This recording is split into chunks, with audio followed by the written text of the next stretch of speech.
आज का जो टॉपिक है वो है मेरे बाइक के ऊपर। लास्ट वीक चलाने के बाद जो थर्ड सर्विस पेंडिंग थी वो मैंने करवा लिया है।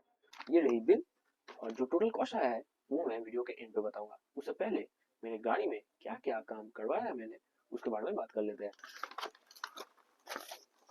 Pump filter, oil filter, air filter, front brake pad, rear brake pad, clutch cable, जो थ्रोटल बॉडी है उसको क्लीन करवाई है।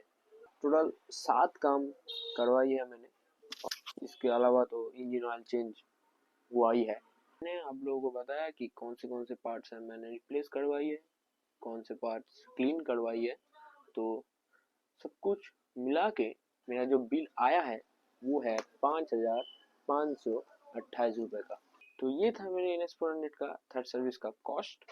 मिलते हैं नेक्स्ट वीडियो में इसे नए टॉपिक के साथ। जय हिंद, जय भारत।